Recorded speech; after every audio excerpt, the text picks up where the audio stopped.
There are 80,000 people of Somali descent in your state, but the president has been very focused, not just on them, but on you. In this extraordinary cabinet meeting, he said Somalis, quote, come from hell. They complain and they do nothing but bitch. I just wonder what the reaction is in your district to have that from the highest office in the land. It's disgusting. It's completely disgusting. These are Americans that he is calling garbage. And we feel like there is an unhealthy obsession that he has on the Somali community, and an unhealthy and creepy obsession that he has with me.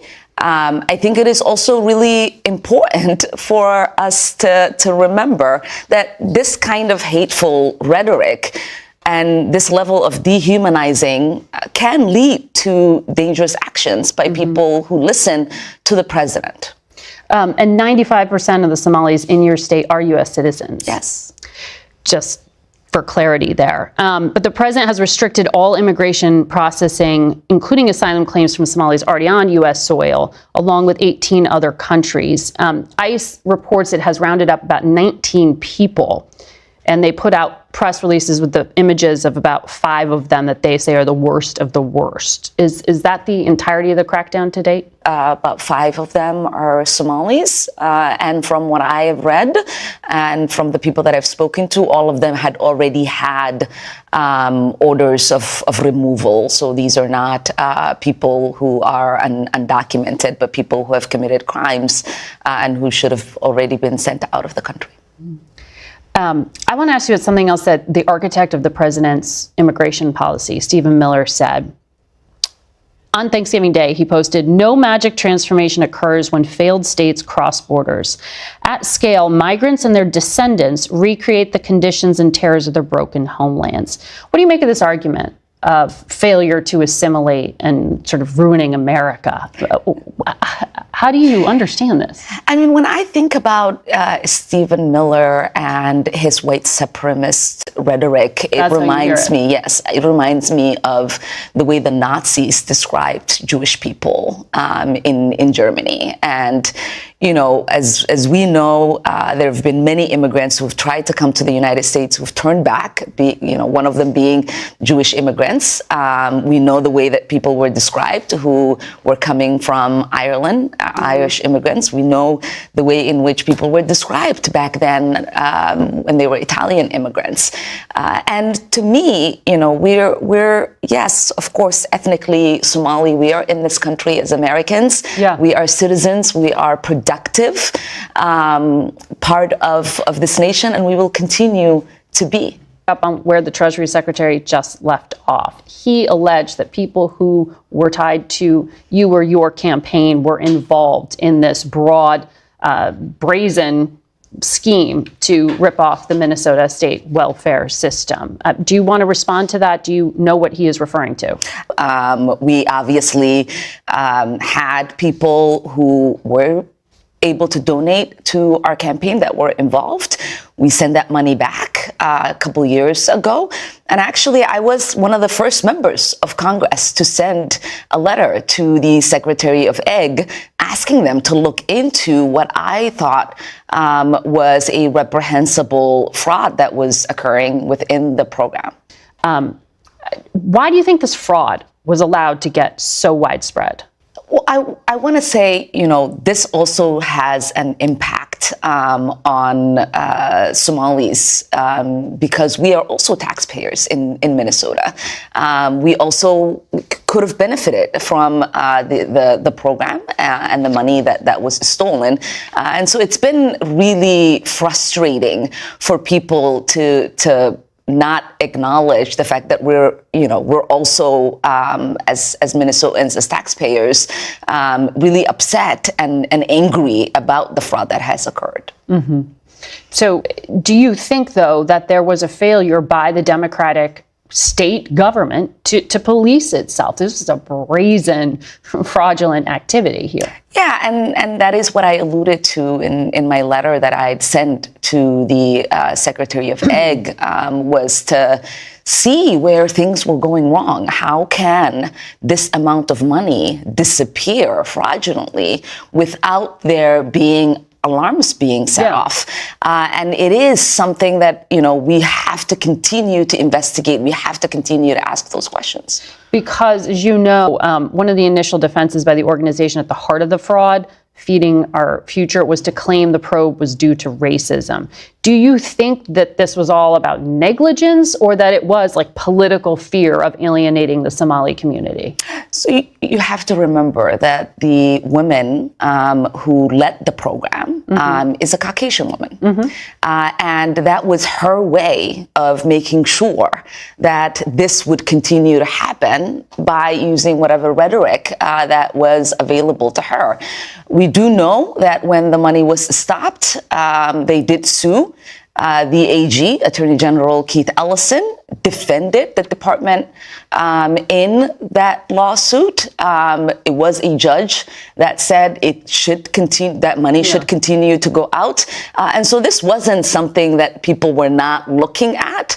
There was always those alarms, and we will continue to understand where things might have gone wrong as these investigations continue and as these fraudsters are prosecuted and sent to jail. Well, it's going to have impact for your community, because we've already heard that the head of Medicare and Medicaid say they're going to have a new policy that applies to Minnesota. You heard the Treasury Secretary say they're investigating. But there's another thread here, because House Republicans and the Treasury Secretary just now talked about a link to terrorism, a possible link. He said they're just now beginning to look into it. How confident are you that that's a false claim? I'm pretty confident at the moment, because there are people who have been prosecuted and who have been sentenced. If there was a linkage in that the money that they had stolen going to terrorism, then that is a failure of the FBI and our court system in not figuring that out and basically charging them with these charges. And so I do know that for many years, this sort of like alarm that there is money being transferred through the airport in bags and going to terrorism that accusation has always existed. There's never been here and there in those accusations. But if that is the case, if money from U.S. tax dollars is being sent to help with terrorism in Somalia, we want to know. And we want those people prosecuted. And we want to make sure that that doesn't ever happen again. Massive fraud out in Minnesota in the state welfare program has been under federal investigation since all the way back in 2022. The president told you, though, this week to look into Somalis who, quote, ripped off that state for billions of dollars. He said they contribute nothing. What exactly are you investigating? Well, Margaret, to be clear, the initial fraud that was discovered by the IRS, for which I'm the acting commissioner, is discovered by IRS Criminal Investigations Unit. This was not an endogenous thing that the state of Minnesota decided we had to go in and clean up the mess for them, and this is part of the continued cleanup. A lot of money has been transferred from the individuals who committed this fraud, including those who donated to the governor, donated to Representative Omar, and donated to AG Ellison. But they've been transferred to something called MBSs. Transferred to what? These are money, the Bureau services, and they are wire transfer organizations that are outside the regulated banking system. And money has gone overseas. And we are tracking that both to the Middle East and to Somalia to see what the uses of that have been. Okay, but you have no evidence of that money being used to fuel terrorism at this point, which is what some conservative writers are alleging. That's why it's an investigation. We started it last week. We'll see where it goes. But I can tell you that, it's terrible. Representative Omar tried to downplay it, said, oh, it was very, it was very tough to know how this money should be used. She was gaslighting the American people. Well, we'll talk to her. Yeah, but when you come to this country, you got to learn which side of the road to drive on. You got to learn to stop at stop signs, and you got to learn not to defraud the American people. Yeah. So, based on what we have found so far, we believe that the Somali fraud operation in Minnesota is the single greatest theft of taxpayer dollars through welfare fraud in American history. We believe that we have only scratched the very top top of the surface of how deep this goes. And you're familiar with all the scams with pretending that children have autism who are not in fact autistic, with pretending to enroll people in food programs when in fact nobody was ever enrolled, and engaging in massive fraud, lying, and theft and grift on a scale we've never seen before in American history. The total bill, the total tab for this is going to be far beyond the numbers we've already seen reported. We believe the state government is fully complicit in this scheme, and we believe that what we are going to uncover is going to shock the American people. Look, based on the records that we already have, and this is a significant undercount, by the way, 75% of the Somali population in Minnesota is on welfare. But that's likely a significant undercount of just how much of a financial burden the Somali refugee population is imposing on this country. This scandal is going to rock the core of Minnesota politics and American politics.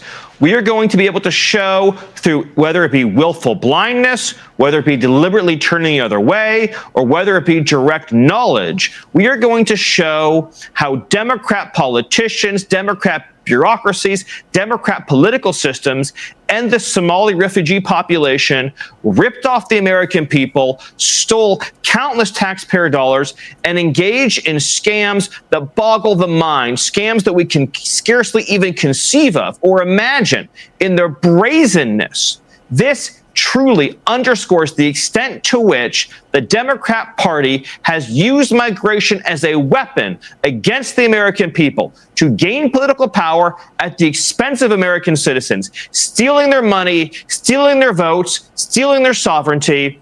This is going to be case in point for the argument that President Trump has made about why we must stop mass third-world migration into this country. It is a tool the Democrat Party has used to rob the American people blind. It's been federal law since the 1880s that you have to, number one, you have to be financially self-sufficient. You can't be on welfare. And number two, your sponsor has to sign a legally binding document promising that the alien they sponsor will not use welfare, and that if they do, the sponsor will pay 100% of the cost that is owed to the taxpayer.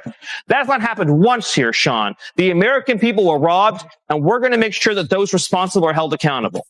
That's all for today. Thank you. If you want global news to keep you up to date on any new developments, please subscribe our channel and forward our content with your friends on social media and email.